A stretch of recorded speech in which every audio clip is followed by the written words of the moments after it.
Fibromyalgie et météo. Bonjour à tous, je suis le Dr Germain, médecin spécialiste, et je suis ici pour discuter d'un sujet qui peut toucher beaucoup d'entre vous, l'impact de la météo sur les symptômes de la fibromyalgie. Je vais m'efforcer de vous expliquer cela d'une manière qui soit la plus simple possible afin que tout le monde puisse comprendre, même sans connaissance médicale.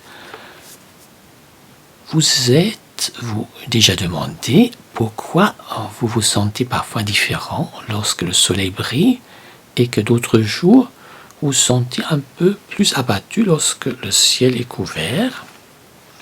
Si vous souffrez de fibromyalgie, vous pourriez avoir remarqué que vos symptômes changent également en fonction de la météo.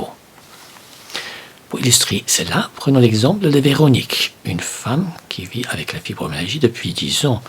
Elle a remarqué que ses symptômes, tels que les douleurs, la fatigue et les raideurs musculaires, peuvent varier en fonction de la météo. Les jours ensoleillés et bien chauds, Véronique se sent généralement mieux.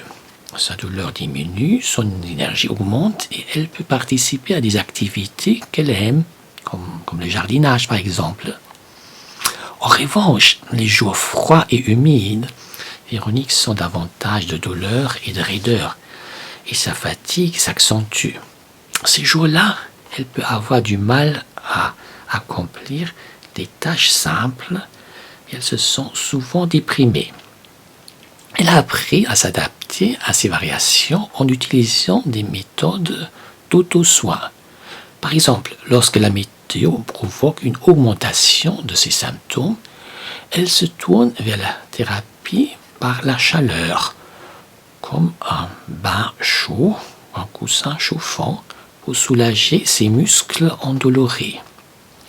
Elle pratique également des activités physiques douces, comme des étirements ou le yoga pour améliorer sa mobilité. Pourquoi cela se produit-il? Eh bien, les mécanismes précis ne sont pas encore bien compris.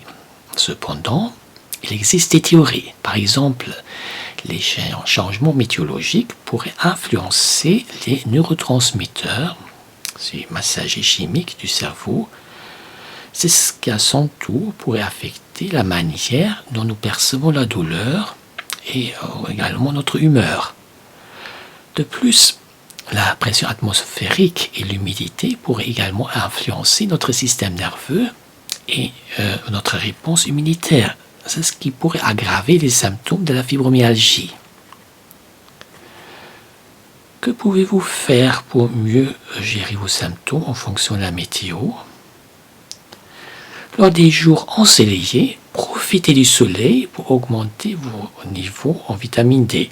C'est ce qui peut améliorer votre humeur et atténuer la douleur chez certaines personnes. Restez bien hydraté par temps chaud pour éviter la déshydratation et gérer la fatigue et les maux de tête.